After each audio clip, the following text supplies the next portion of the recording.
तो इस क्वेश्चन में लिख रखा है the following particulars related to Navya limited for the year ended 31 March is given. Current year data दे रखा है, ठीक है, यहाँ पढ़ सकते हैं, कैपिटल स्ट्रक्चर भी दे रखा है। Navya limited has decided to undertake an expansion project to use the market potential that will involve 10 lakh. भैया नव्या लिमिटेड को 10 लाख रुपए की ज़रूरत है। The company aspects an increase in output by 50%। Company care के लिए 1 लाख का भी आउटपुट है, ये 50% से बढ़ जाएगा, यानी कि क्या होगा 1,50,000। अभी 1 लाख भैया अपना आउटपुट है, तो अब कितना हो जाएगा 1,50,000 हो जाएगा, ठीक है। Fixed cost will be increase by 5 lakh, variable cost will decrease by 10%। 3 alternatives बता रखे, इक्विटी शेयर्स प्लस डिवेंचर्स और डिवेंचर्स। 3 ऑप्शन दे रखे हैं, तो अपन को 3 ऑप्शन लेने पड़ेंगे, 1 2 3, ठीक है। आप देख सकते हैं भैया 3 ऑप्शन है, और इसमें अपना भैया रहेगा 1,50,000 का आउटपुट, ठीक है। अब सेलिंग प्राइस अपनी कितनी है भैया, अभी है 40 रुपये, तो अपना हो जाता है भैया 40 लाख। सेल्स रेवेन्यू हो जाता है 40 लाख। आप कितना है भैया, यहाँ आप देख सकते हैं भैया सेलिंग प्राइस सेम रहेगा, लिख रखा है the additional output can be sold at existing selling price, यानी कि ये बिकेगा तो 40 रुपये की रेट से ही। तो ये हो जाएगा सेल्स रेवेन्यू हो जाएगा 60 लाख, और यहाँ भी हो जाएगा 60 लाख, ठीक है। सेल्स रेवेन्यू में से वेरिएबल कॉस्ट को मैं माइनस कर दूंगा, यहाँ है 20 रुपये, तो 20 इंटू 20 लाख हो जाएगा वेरिएबल कॉस्ट। कंट्रीब्यूशन है 20 lakh, variable cost will be decrease by 10%। तो आज ये वेरिएबल कॉस्ट 20 रुपये, 10% डिक्रीज हो जाएगी, यानी कि ये हो जाएगा 18।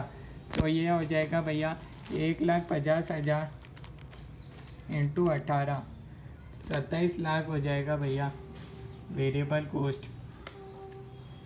तीनों में आप देख सकते हैं भैया 27 लाख का हो रहा है वेरिएबल कॉस्ट।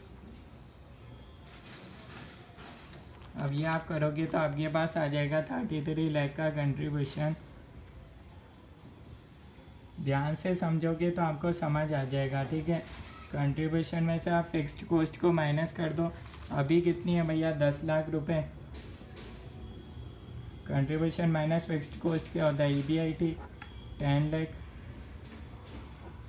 फिक्स्ड कॉस्ट कितनी है, will be increase by 5 lakh, तो अभी 10 लाख है तो 5 लाख बढ़ रही है, 15 लाख, और यहाँ भी हो गई 15 लाख। ये आप सॉल्व करोगे तो ये आपके पास आएगा भैया 33 लाख माइनस 15 लाख, तो ये आपके पास आ जाएगा भैया 18 लाख का आ जाएगा EBIT। ध्यान से समझना भैया। अब चाहिए इंटरेस्ट को माइनस करना है, अभी इंटरेस्ट कितना है 10 लाख का 7%, 10 लाख का आपको करना पड़ेगा भैया 7%, तो ये हो रहा है 70,000। EBIT माइनस इंटरेस्ट होता है अर्निंग बिफोर टैक्स 9,30,000। इंटरेस्ट है भैया। अब आगे क्या होगा, पहला केस इक्विटी शेयर्स में तो सेम रहेगा भैया 70,000, 18 लाख माइनस 70,000, 17,30,000,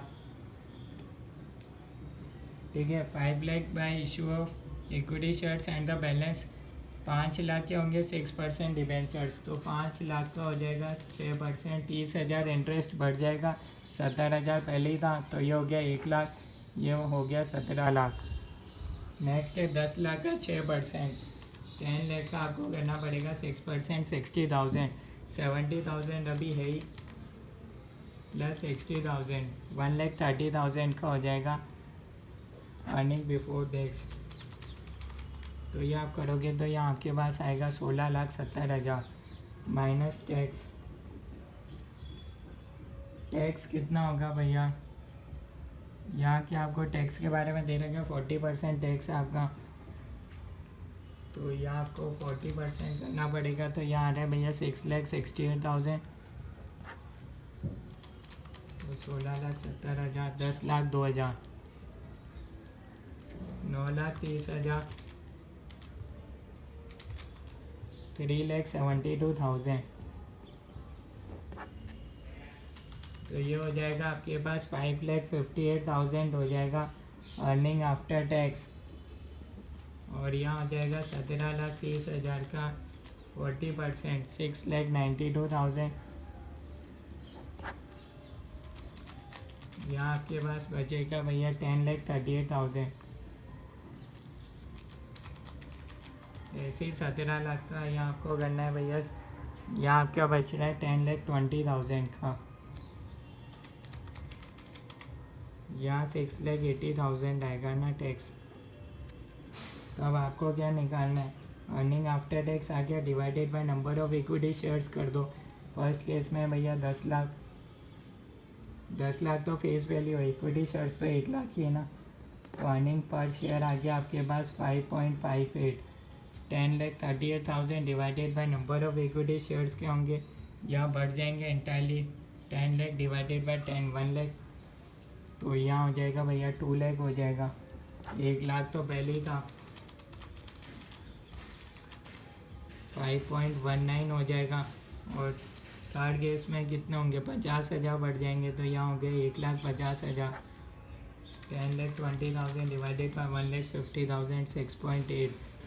थर्ड केस में एंटायरली भैया यानी कि 1 लाख ही रहेंगे, पहले वाले 10,02,000 डिवाइडेड बाय 1 लाख, ये हो गया 10.02। ऑपरेटिंग लेवरेज निकाल सकते हो, कंट्रीब्यूशन डिवाइडेड बाय EBIT 2, यहाँ हो जाएगा 33 lakh divided by 18 lakh 1.83। 33 lakh divided by 18 lakh 1.83 1.83। Financial leverage निकाल सकते हो EBIT डिवाइडेड बाय EBT। तो ये आपके पास हो जाएगा 1.07 EBIT divided by EBT। 1.04 EBIT divided by EBT। 1.05 1.07। जिसका फाइनेंशियल लेवरेज ज़्यादा उसमें ज़्यादा रिस्क हो जाएगी, इसमें ज़्यादा रिस्क है, इसमें भी ज़्यादा है। सबसे बढ़िया ये ऑप्शन है, आप देख सकते हो। ठीक है, तो ये है भैया इस क्वेश्चन का सॉल्यूशन। इसमें आपकी रिस्क हो जाएगी लोएस्ट, क्योंकि जिसका लेवरेज कम होता है उसमें रिस्क लोएस्ट होती है, जिसका लेवरेज ज़्यादा होता है उसमें रिस्क हाईएस्ट होती है। और इसमें हो जाएगा, आप यूँ लिख सकते हो, लोअर देन ऑप्शन 3। ठीक है, रिटर्न में क्या होगा, रिटर्न वाइज देखोगे तो आपका ये तो आपकी रिस्क हो गई। यहाँ देख लो भैया रिटर्न कितना इसमें सबसे हाई है। ठीक है, फिर इसमें लोअर देन ऑप्शन 3, यूँ लिख सकते हो लोअर देन ऑप्शन 3, और इसमें हो गया भैया लोएस्ट है। तो ये इस क्वेश्चन का सॉल्यूशन, कोई डाउट है तो आप कमेंट्स में बता सकते हो। Thank you.